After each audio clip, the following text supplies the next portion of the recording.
Second और last part physics का कर लेते हैं। पहले हम एक पार्ट पढ़ा चुके हैं आपको और ये लास्ट है और इसके बाद आपकी फिजिक्स खत्म हो जाएगी। इसके बाहर शायद ही कोई क्वेश्चन पूछा जाए। मैंने कोशिश की है कि सारे क्वेश्चंस को इसमें शामिल कर लिया जाए और अगर ऐसा कुछ होता है कि मुझे लगता है फील होता है लास्ट ईयर में कोई ऐसे एग्जाम आए हैं तो बाद में मैं पूरी साइंस करने के बाद एक अलग से डालूंगी वीडियो।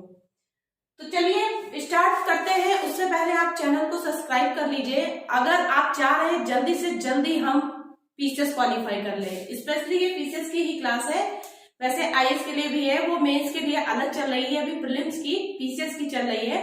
तो आप अगर जल्द से जल्द चाहते साइंस खत्म हो जाए, पॉलिटी खत्म हो जाए, ज्योग्राफी खत्म हो जाए तो आप मेरे चैनल पे जाके पढ़ सकते हैं और उसके बाद बाकी सब्जेक्ट भी आने वाले हैं। तो चैनल सब्सक्राइब कर लीजिए और बेल आइकन को प्रेस कर दीजिए। चलिए आप हम स्टार्ट करते हैं। पूर्ण आंतरिक परावर्तन क्या होता है? अभी आपने विवर्तन पढ़ा था, अपवर्तन पढ़ा था। विवर्तन जो मुड़ के चली जाती है, अपवर्तन अपवर्तन सिक्के जो पानी के अंदर होते हैं, और अपवर्तन से क्या होता है इंद्रधनुष। अभी आपको आगे मैं पढ़ाऊंगी, पहले आप पूर्ण आंतरिक परावर्तन समझ लीजिए क्या होता है।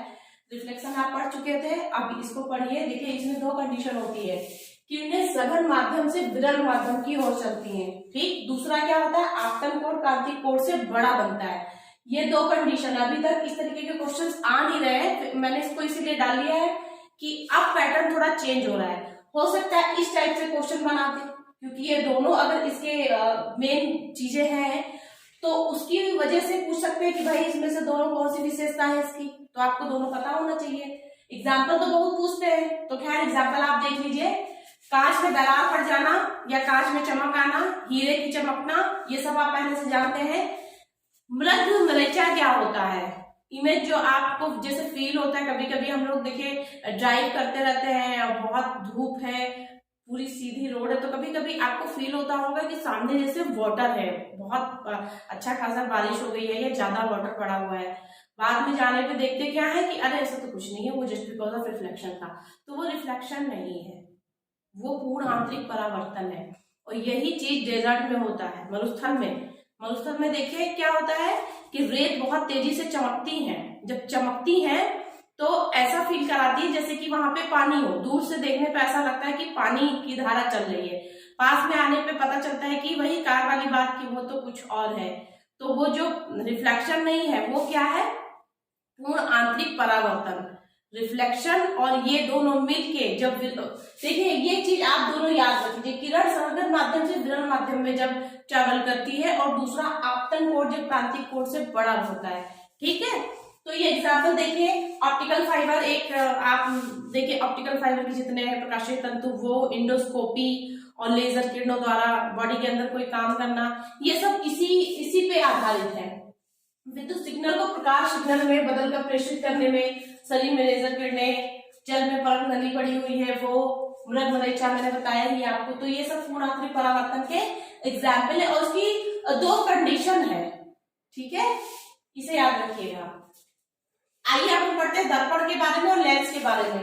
दर्पण अलग है, लेंस अलग है, लेकिन हम इसे इसलिए साथ में लिखे कि बड़ी कंफ्यूजन मुझे होती थी, इसलिए साथ में लिख दिया। देखिए अवतल दर्पण का प्रयोग कौन करता है? अवतल दर्पण जो होता है वो बड़ा कर देता है फोकस को, तो बड़ा। देखिए ईएनटी के जो डॉक्टर होते हैं, ईएनटी मतलब ईयर नोज थ्रोट, वो क्या करते हैं, वो जिस दर्पण का प्रयोग करते हैं वो अवतल दर्पण होता है। क्यों भाई? दांत में कोई चीज देखनी है तो इतनी जल्दी तो दिखेगी नहीं, उसको बड़ा करके तो देखेंगे, ऐसे दिमाग लगाइए आप। तो वो यूज करते हैं दाढ़ी बनाने के, इसमें जो काम आता है वो गाड़ी के हेडलाइट में, सर्च लाइट में। ये सब तो बात हो गई अवतल दर्पण की। अब हम पढ़ते हैं अवतल लेंस की क्या बात है। देखिए अवतल लेंस, और आपको अवतल में 4 वर्ड आ रहा है, और जो दोष होता है एक तो निकट दृष्टि दोष होता है, दूसरा दूर दृष्टि। वैसे तो आगे भी 4 होते हैं लेकिन इन दो में समझिए। तो निकट में ज्यादा वर्ड है, तो उत्तल और अवतल में ज्यादा वर्ड किसमें है? अवतल में। तो निकट और दूर में ज्यादा वर्ड निकट में है, तो अवतल और निकट, ये मतलब कंफ्यूजन होता है, इसलिए अपने तरीके से मैं आपको बता रही हूँ। देखिए अब अवतल लेंस, देखिए मायोपिया कहते हैं, इसमें क्या कहते हैं मायोपिया में? नाम देखिए क्या है, निकट दृष्टि दोष। लेकिन निकट की दृष्टि में प्रॉब्लम नहीं है, उल्टा जैसे फील करिए कि निकट दृष्टि दोष है, मतलब निकट का सब कुछ ठीक दिखता है। सुनने में थोड़ा अपोजिट है, निकट दृष्टि दोष मतलब निकट की दृष्टि में दोष, लेकिन ऐसा नहीं है। निकट की चीजें पास दिखती हैं, दूर की चीजें प्रॉब्लम आती हैं। ठीक है, मैंने लिख दिया है। अवतल लेंस, इसको हम मायोपिया भी बोलते हैं, निकट दृष्टि दोष को। अवतल में ज्यादा वर्ड है, निकट में ज्यादा वर्ड है, ऐसे याद रखिए। न्यूनतम स्पष्ट दूरी कितनी होती है? 25 सेंटीमीटर। कितनी? 25 सेंटीमीटर। ठीक, वस्तु क्या होता है इसमें? अवतल लेंस में नजदीक की स्पष्ट दिखाई पड़ती है, दूर का नहीं दिखता, मतलब ठीक से नहीं दिखता, इसीलिए इस लेंस का यूज करते हैं। मैंने भी यूज किया हुआ है, सेम कंडीशन है। ठीक है, कारण क्या होता है इसको आप रटिए मत, समझिए बस कैसे। लेंस की गोलाई क्षमता बढ़ जाती है, इसीलिए हमें दूर की चीजें दिखाई नहीं पड़ती हैं। फोकस दूरी घट जाती है। फोकस की जब दूरी घट जाएगी, आप बताइए ये दूरी यहां तक जैसे वहां तक थी, दूर तक, अब वो घट के यहां तक आ गई, तो मतलब हम यहाँ की चीजें पढ़ पाएंगे, घट गई है ना, अब दूर की चीजें नहीं देख पाएंगे। तो लेंस की फोकस दूरी घट गई है, ये चीज घट गई, याद रखिएगा। बाकी लेंस की गोलाई और लेंस की क्षमता बढ़ जाती है। और फोकस से आप समझिएगा कि फोकस घट जाता है, तभी तो हमें पास का दिखाई पड़ रहा है। अब दूर का फोकस घट गया तो दूर का नहीं दिखता। ठीक, इस एक चीज ये भी पूछ लेते हैं इसमें से, देखिए बहुत क्वेश्चन पूछते हैं, कंटिन्यूअस बैक टू बैक पूछ लेते हैं कुछ ना कुछ। तो ये पूछ सकते हैं कि प्रतिबिंब कहाँ बनता है? रेटिना पे। तो देखिए रेटिना पे प्रॉब्लम है, तो रेटिना पे तो बनेगा नहीं, चाहे वो निकट में हो चाहे वो दूर में हो, तो या तो आगे बनेगा या तो पीछे बनेगा, रेटिना पे तो नहीं बनेगा। तो इसमें प्रतिबिंब रेटिना से पहले बन जाता है, रेटिना से पहले मतलब पूर्व आगे बनता है। ठीक, रेटिना के आगे बनता है, ये तो आपने पढ़ लिया। अवतल लेंस की बात होगी। अवतल लेंस क्या होता है? जिसको निकट दृष्टि दोष होता है, लेकिन उसे निकट की चीजें दिखाई पड़ती हैं। चलिए आगे देखते हैं। आगे है उत्तल दर्पण और उत्तल लेंस। ठीक, उत्तल दर्पण का प्रयोग कहाँ करते हैं? कार का साइड मिरर, हम जब ड्राइविंग करते बगल में जो मिरर होता है उसकी बात हो रही है।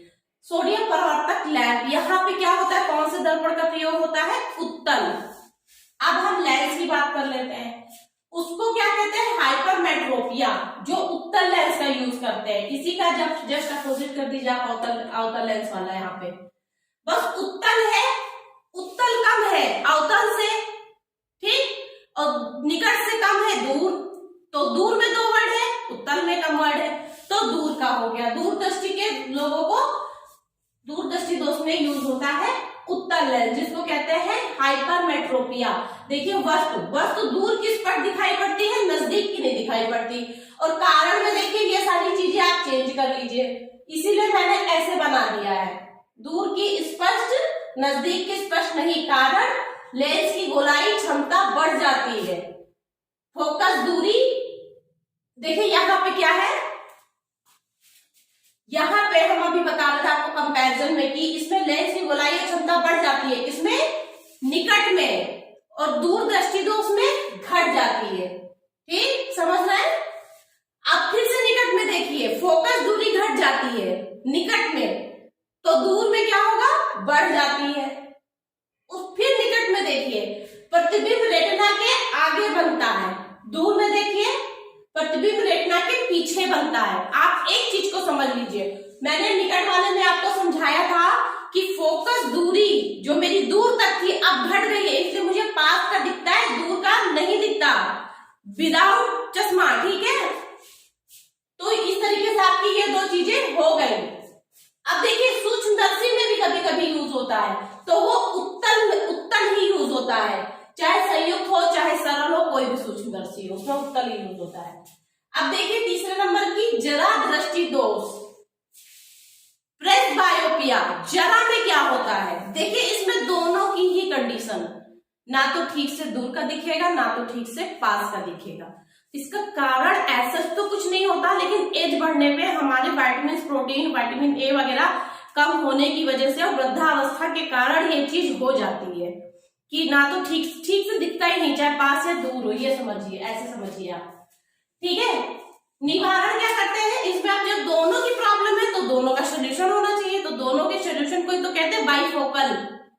बाइफोकल लेंस का यूज होता है, किसका? उभयताल का, उभयताल। अब देखिए चौथे नंबर पे क्या है? दृष्टि वैषम्य, आबिंदुकता भी बोलते हैं इसको, आबिंदुकता। इसमें क्या होता है देखिए, इसमें आइस के कर्वेचर में प्रॉब्लम आ जाती है ना, जो एंगल होता है ना कर्वेचर, उसमें प्रॉब्लम आ जाती है, ये कर्व संबंधी प्रॉब्लम है। तो इसमें देखिए क्या होता है, कर्व इश्यू की वजह से वस्तु हॉरिजेंटल जो होती है, हॉरिजेंटल का मतलब ये ऐसे, ये हॉरिजेंटल, हम लेटते हॉरिजेंटल है और खड़े हैं तो वर्टिकल है, ये समझिए। वर्टिकल सीधी लाइन, हॉरिजेंटल तिरछी लाइन। जब लेटते हैं तो हॉरिजेंटल, भले हम ऐसे लेट जाएं लेकिन वो हॉरिजेंटल ही है, जमीन से मतलब लंबवत, जमीन से लंबवत जो होता है, और जमीन पे जो खड़ा हो वो क्या है? वर्टिकल है। तो क्षैतिज, क्षैतिज मतलब हॉरिजेंटल, हॉरिजेंटली चीजें दिखाई पड़ती हैं इसमें, लेकिन वर्टिकली दिखाई नहीं पड़ती, वर्टिकली दिखाई नहीं पड़ती। ठीक है, निवारण देखिए, बेलनाकार लेंस, ठीक है, सिलेंड्रिकल लेंस इसमें यूज होता है। ये तो आपकी बात हो गई, जितने दोस्त थे जो पूछा जाता है, हर तरीके के क्वेश्चन मैंने ले लिए हैं। अब नेक्स्ट टॉपिक पे बढ़ते हैं, देखते हैं फ्यूज क्या मतलब, फ्यूज क्या होता है। फ्यूज देखिए बहुत नॉर्मल सी चीज है, हम लोग घर में फ्यूज लगवाते हैं, और ये मैंने पहले भी बोला था कि फिजिक्स बहुत ही नेचुरल चीज है, नेचुरल सब्जेक्ट है, हम सबके आसपास है, इर्द गिर्द घूमता है, हम समझते नहीं है, लेकिन अगर हम रीड करें तो बहुत जल्दी समझ में आ जाएगा। तो उसी तरह फ्यूज घर में होता है। तो आप बताइए फ्यूज किस लिए लगवाते हैं? फ्यूज इसीलिए लगवाते हैं ना कि हमारे जो भी गैजेट्स है, उपकरण है भाई, महंगे महंगे हैं, और डायरेक्ट बहुत तेजी से अगर लाइट में वोल्टेज आ गया, पावर आ गया, तो फिर वो खराब हो सकते हैं या ब्लास्ट हो जाएंगे, जल ही जाते हैं, आग भी लग जाती है। तो हर तरीके से बचाने के लिए फ्यूज लगा लो भाई, ज्यादा आएगा तो ऑटोमेटिक कट कर देगा, पावर ऑफ कर देगा, चीजें बच जाएंगी। स्टेबलाइजर तो धीरे धीरे धीरे करके मतलब बैलेंस करता है, लेकिन फ्यूज तुरंत, इसीलिए लगाते हैं ना फ्यूज। तो फ्यूज में क्या होता है, फ्यूज किस परिपथ के साथ कैसे जोड़ा जाता है? तो परिपथ क्रम में ही जोड़ा जाता है, लेकिन क्या होता है उसमें देखिए टीन, 63% उसमें टीन होता है, बाकी उसमें लेड होता है, शीशा। ठीक है, देखिए 63% टीन और 37% शीशा होता है, परिपथ के साथ श्रेणी क्रम में जोड़ा जाता है। ठीक, ये तो हो गई फ्यूज की बात। अब हम आगे फिजिक्स में देख लेते हैं परमाणु क्या होता है, जिसके बारे में जॉन डाल्टन ने बताया था। किसने? जॉन डाल्टन ने। परमाणु क्या होते हैं? परमाणु सबसे सूक्ष्मतम कण, सबसे छोटे सूक्ष्मतम एटम, छोटे कण, उसी को बोलते हैं। ठीक है, वो सबसे सूक्ष्मतम कण का नाम क्या होता है? रेणु। वो जो होते हैं छोटे छोटे सबसे सूक्ष्मतम, this is called the atom. ठीक है, देखिए सब वही सूक्ष्मतम कण जो रासायनिक प्रक्रिया में भाग लेते हैं, लेकिन ये फ्री इंडिपेंडेंट नहीं होते हैं, स्वतंत्र अवस्था में नहीं पाए जाते हैं, ये मुख्यतः 3 कणों से मिलकर बनते हैं। आपने बहुत चर्चित नाम है ये, तो जानते हैं ना, न्यूट्रॉन, प्रोटॉन और इलेक्ट्रॉन। तो एटम क्या होते हैं ये आप जान गए कि सबसे महीन कण जो रासायनिक अपक्रिया में भाग लेते हैं और स्वतंत्र अवस्था में नहीं रहते, क्योंकि ये 3 अन्य कणों से मिलकर बनते हैं, जिनका नाम ऐसा है कि सभी जानते हैं और बड़ा डर लगता है, लेकिन इनका नामकरण किसने किया? किन्होंने आविष्कार किया था भाई इन नामों का? 3 नाम कौन कौन से हैं? Electron, proton, neutron. ठीक, तो इसी सूक्ष्मतम कणों का नाम रखने वाले थे, जिसका कोड एक साथ आप याद कर लीजिए, ईंट पर नाचे। ई से हो गया इलेक्ट्रॉन, आप समझ रहे, टा से थॉमसन, थॉमसन ही ने पता लगाया था, पा से प्रोटॉन हो गया, रदरफोर्ड जी ने पता लगाया था, ना से न्यूट्रॉन हो गया, चैडविक जी ने पता लगाया और नाम रख दिया। ठीक, तो ये नाम है, डरिए नहीं। जो एटम में भाग लेते हैं, एटम इंडिपेंडेंट मतलब फ्री नहीं होता है, स्वतंत्र अवस्था में नहीं पाया जाता है। अब इन तीनों का क्या काम है ये भी पूछ लेते हैं। बताइए परमाणु के नाभिक में क्या होता है। तो नाभिक में क्या होता है, इलेक्ट्रॉन को हटा दीजिए, इलेक्ट्रॉन तो चारों तरफ चक्कर लगाता है, ठीक। तो बाकी दोनों बच्चे वो नाभिक में हो गए। अब दूसरी चीज पूछ लेते हैं कि समान संख्या किसकी होती है। तो न्यूट्रॉन का मतलब आप ऐसे समझिए कि न्यूट्रॉन का मतलब न्यूट्रल, न्यूट्रल है वो, तो उसका तो नहीं होगा, तो बाकी दो लोगों का समान संख्या होगा। क्या बचे, प्रोटॉन और इलेक्ट्रॉन, ठीक। तो ये तो आप समझ गए। अब नाभिक में पीएम होता है, मतलब प्रोटॉन और न्यूट्रॉन, और इलेक्ट्रॉन चारों चक्कर लगाता है। न्यूट्रॉन प्रोटॉन इलेक्ट्रॉन का आपका ईंट पे नाचे आप पढ़ चुके हैं। इलेक्ट्रॉन की संख्या और प्रोटॉन की संख्या समान रहती है, अभी आप पढ़ चुके हैं। आइंस्टाइन की बात हम बहुत बार बार कर चुके हैं। सापेक्षता का सिद्धांत इन्होंने दिया, प्रकाश विद्युत का सिद्धांत इन्होंने दिया। सापेक्षता के लिए नोबेल नहीं मिला था, प्रकाश वैद्युत प्रभाव जो आप फर्स्ट क्लास में पढ़ चुके हैं। 1921 में इनको नोबेल प्राइज मिला था। अच्छा पूछ लेते हैं ये कहाँ के नागरिक थे। तो देखिए दो तरीके से इनको पढ़िए। जर्मनी, मतलब जर्मनी से जन्म इनका जर्मनी में हुआ और अमेरिका में गए। जब आप पढ़ते हैं ना हिस्ट्री, तो हिस्ट्री सेकेंड वर्ल्ड वॉर से पहले, मतलब जब ये सब स्टार्ट क्यों हुआ था, इस आप पढ़ेंगे जब वॉर स्टार्ट होने के उसके प्रोसेस में पढ़ेंगे कि आखिर जितने बुद्धिजीवी लोग होते थे वो विरोध करते थे, जो भी गलत चीजें समझ रहे हैं, उनके पास ब्रेन होता था, दूसरों को ब्रेन देते थे, तो उनको काला पानी की सजा दे दी जाती थी। काला पानी की सजा में विद्वान लोग ही जाएंगे, सीधी सी बात है, जो बोलेगा ब्रेन होगा वो विद्वान होगा, जो विद्वान होगा उसे सजा मिलेगी।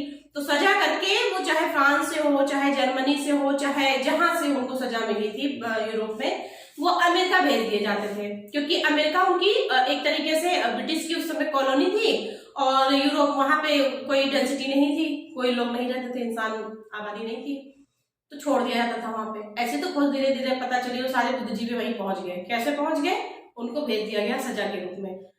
तो बुद्धिजीवी होता है। यहां से आप एक मैसेज समझिए क्या है।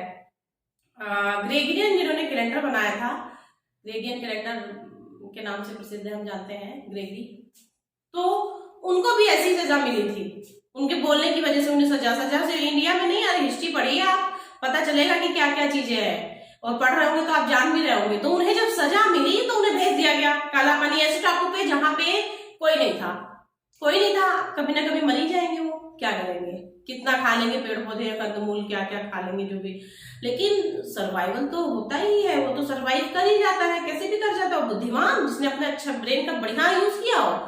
तो ग्रेगरी ने क्या किया, अपने दिमाग का प्रयोग किया, पूरी कैलेंडर, जिसे हमने शायद रीजनिंग वगैरह में पढ़ा है, आप पढ़ रहे होंगे या पढ़ेंगे या पढ़ा होगा, तो ये कैलेंडर हम तो पढ़ रहे हैं तब समझ में आ रही है, और उन्होंने अपने ब्रेन का इस्तेमाल करके बना डाला पूरा।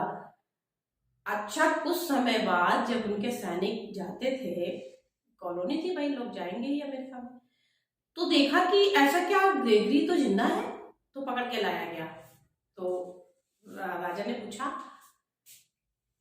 कि मतलब ऐसा क्या, आप जिंदा रह गए, क्या बात है, इतना खाली समय कैसे, कोई है नहीं बात करने वाला, काला पानी की सजा है।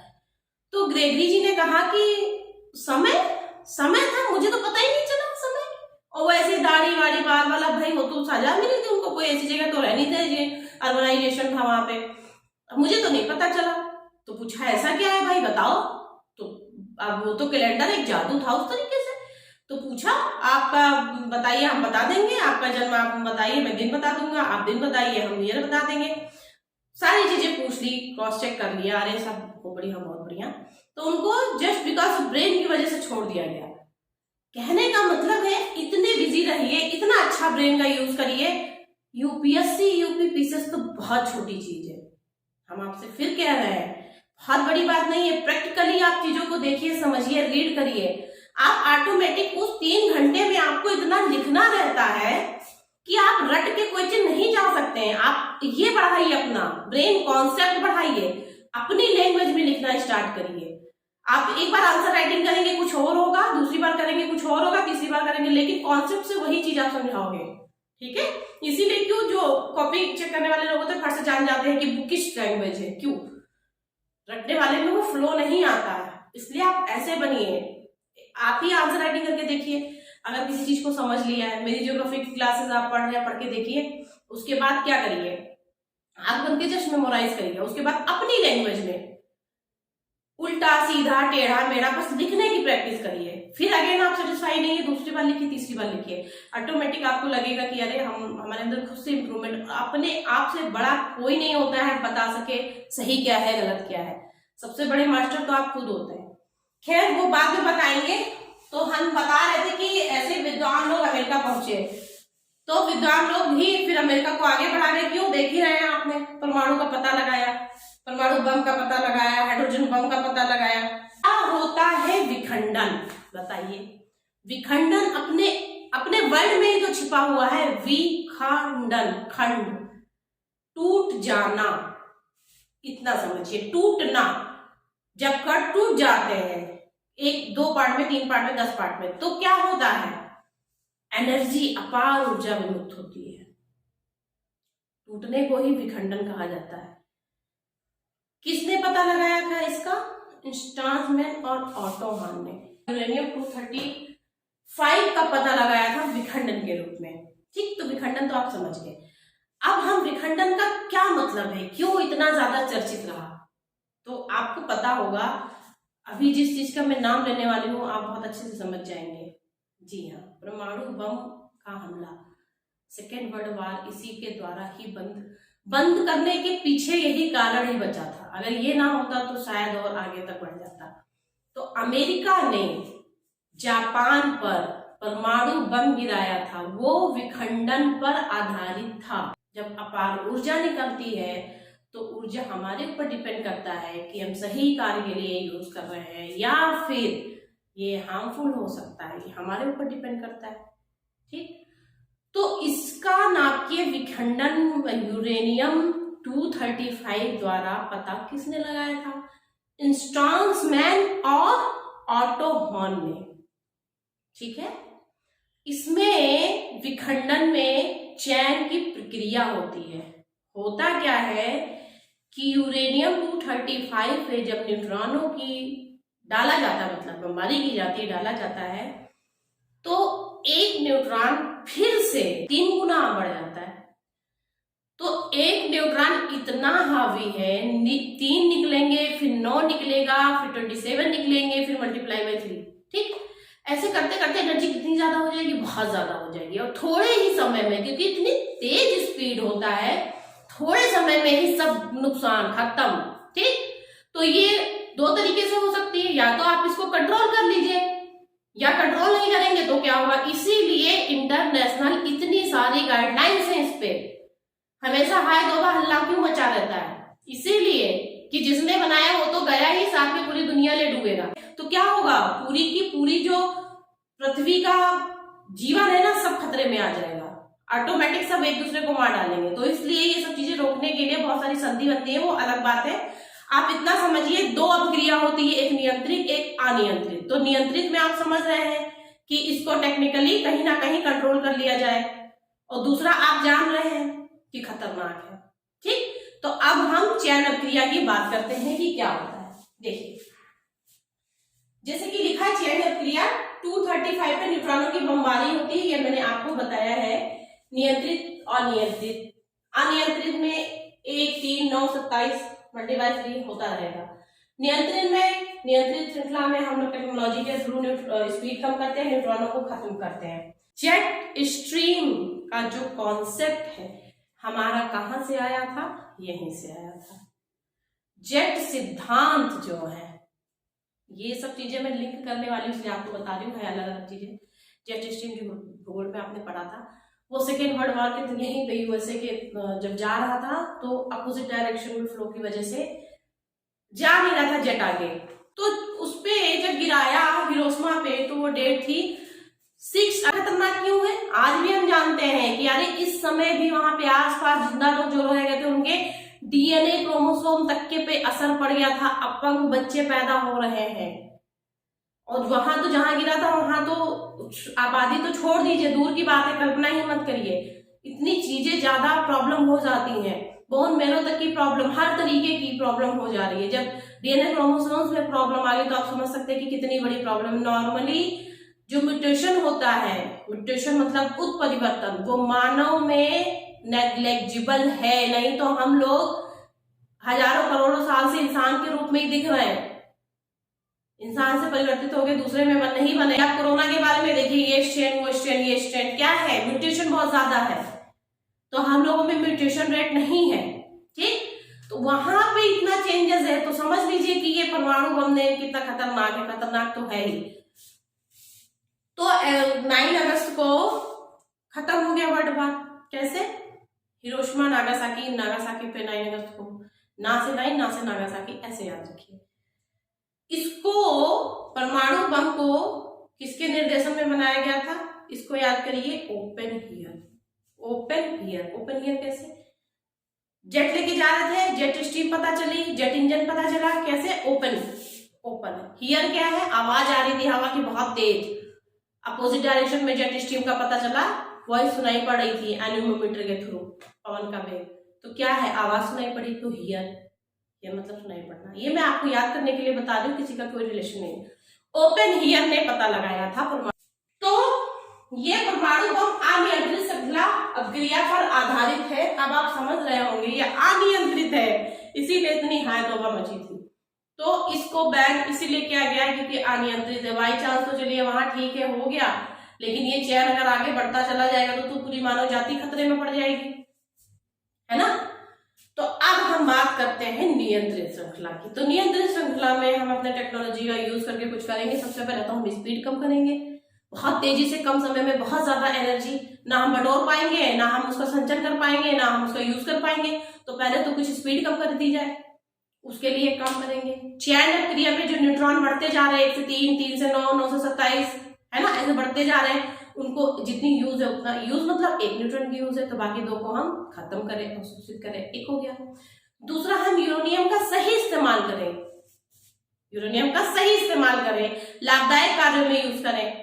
तो वो क्या है? यूरेनियम 235, और ये होता वही है प्लूटोनियम 239 और यूरेनियम 235 92, ये दोनों ईंधन के रूप में काम होते हैं, पहली चीज। दूसरी चीज, परमाणु भट्टी से ये यूज होता है, और इसका निर्देशन किसके द्वारा, मतलब किसी निर्देशन में किया गया था? प्रोफेसर फर्मी के द्वारा।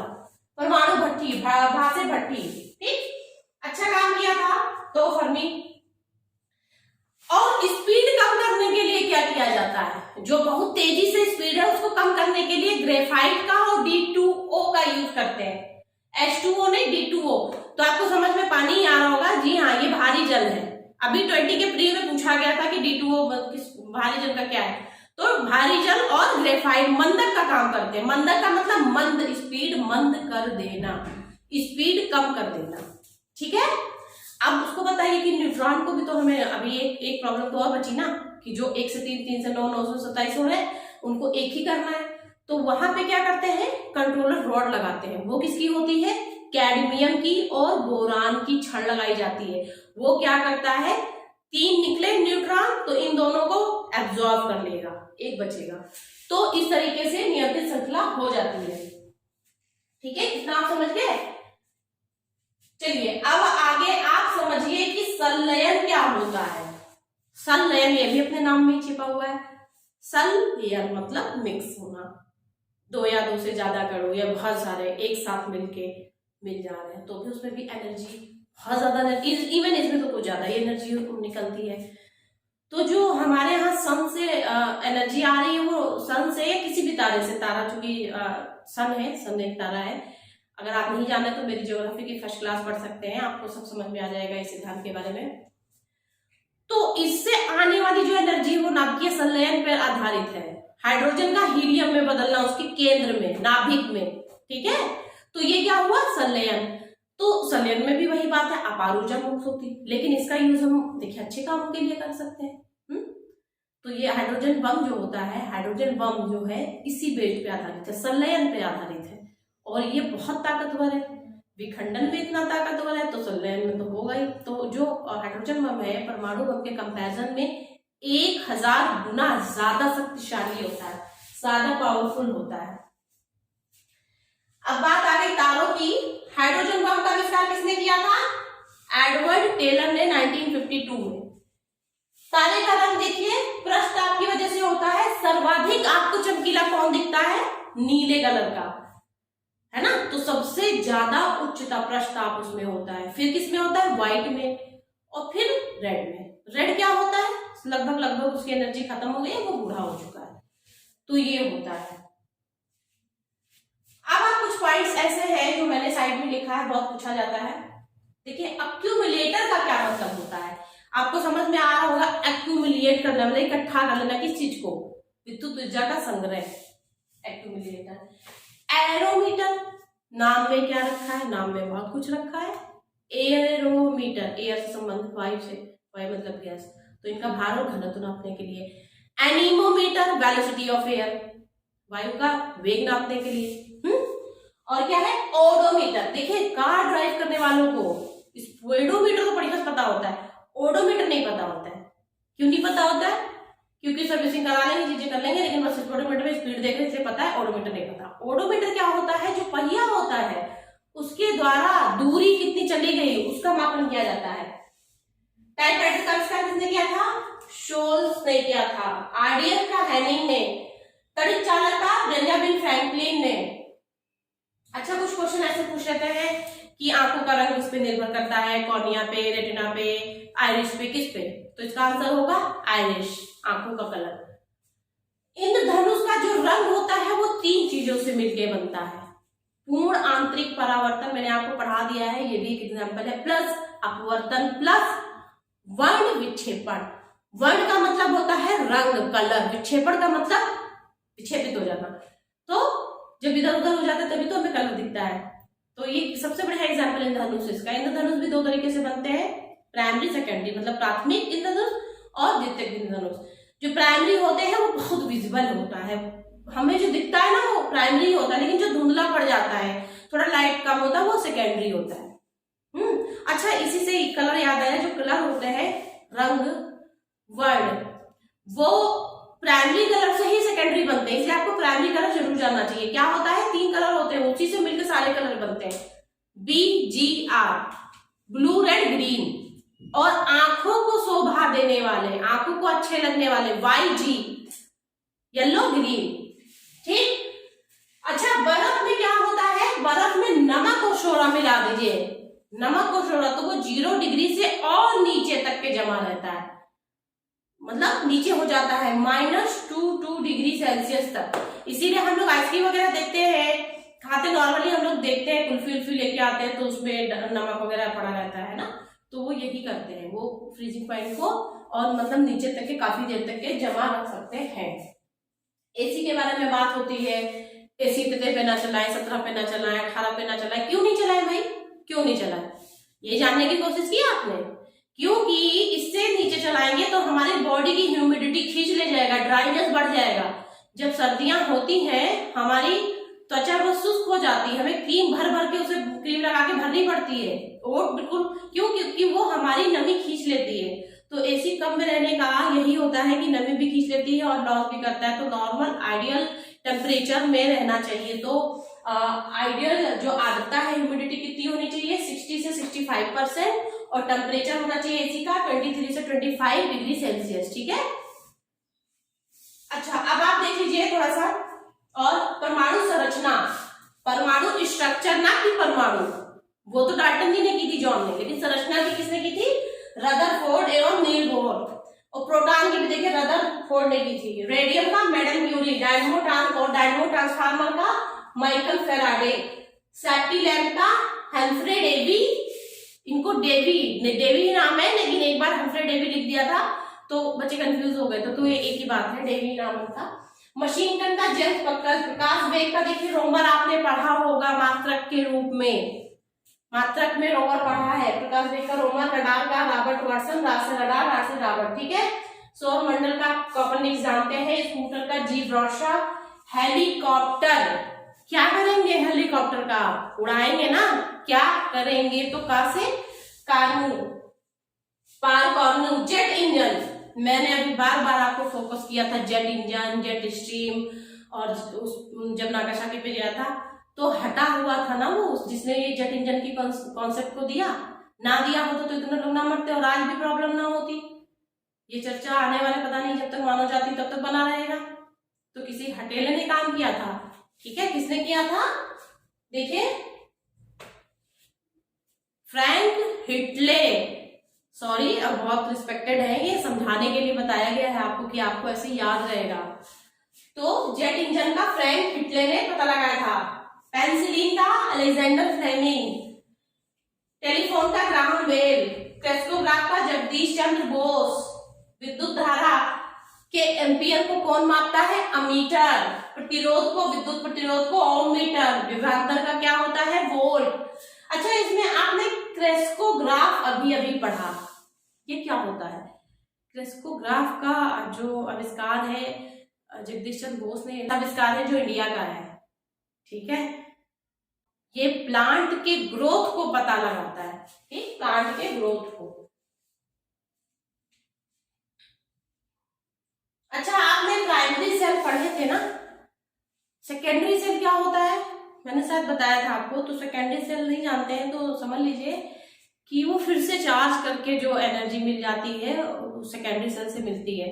तो क्या होता है, पहले तो रासायनिक ऊर्जा विद्युत ऊर्जा में, फिर विद्युत ऊर्जा से वो स्टोर हो जाता है, विद्युत ऊर्जा से फिर रासायनिक ऊर्जा में, फिर वही कहानी रासायनिक ऊर्जा से विद्युत ऊर्जा में। ये होते कौन कौन है? दिमाग दौड़ाइए, कौन सी बैटरी आप चार्ज करते हैं? मोबाइल बैटरी, इन्वर्टर बैटरी, और भी जो इतनी पॉकेट टाइप की दिखती हैं वो सब सेकेंडरी होती हैं, जो भी चार्जेबल होती हैं। क्वेश्चन बहुत पूछते हैं। तो ये जो मोबाइल चार्जर होता है, ये तरीके का ट्रांसफार्मर भी होता है, अपचाई ट्रांसफार्मर। ट्रांसफार्मर क्या होता है? इक्विवेलेंट चीजों को करता है, ज्यादा टेम्परेचर लेकर, है ना। तो यही ये भी करता है, 220 वोल्ट को लेकर 12 में कन्वर्ट करता है, इसलिए अपचाई ट्रांसफार्मर। आपने इतना पढ़ लिया, मेरे ख्याल से ये बहुत है, और मैंने पूरी कोशिश की है कि आपको मैं ये सारी चीजें बता सकूं। Bihar prelims, Rajasthan prelims, MP prelims, UP PCS और आरओ, इवन यहाँ तक के सारी चीजों में जितनी फिजिक्स पूछी जाती है वो मैंने कवर करने की कोशिश की है। आई होप आप यहाँ से कर लेंगे तो आपको कुछ भी नहीं छूटेगा। और मेरा पर्पस क्या है, मैं अपने अनुभव को आपसे साझा कर रही हूँ। मुझे जितनी मेहनत लगी आपको उतनी मेहनत करनी ना पड़े, इसीलिए तो हम इतनी मेहनत अभी कर रहे हैं कि आप जल्दी से जल्दी क्वालिफाई होइए। आप लोग अच्छे से पढ़ाई करिए, कोशिश करिए कि जल्दी से खत्म कर लिए, प्रीलिम्स में अच्छे मार्क्स लाइए, फिर मेंस दीजिए। मेंस के लिए भी मैं क्लासेस चला रही हूँ, धीरे धीरे सारी चीजें A to Z आपको मिलने वाली है। सारे जीएस, हिंदी, एसए, ऑप्शनल, सब कुछ, इवन सीसैट, प्रीलिम्स, सब सारी चीजें ला रही हूँ। तो अच्छे से पढ़ाई करिए, करते रहिए, जल्दी क्वालिफाई करिए। चैनल को सब्सक्राइब ना किया हो तो सब्सक्राइब कर लीजिए, बेल आइकन को ऑन कर दीजिए, जिससे कोई भी वीडियो में डालूं तो आप तक पहुंच जाए। चलिए, फिजिक्स आज खत्म होती है, नेक्स्ट लेते हैं केमिस्ट्री। ठीक है, थैंक यू।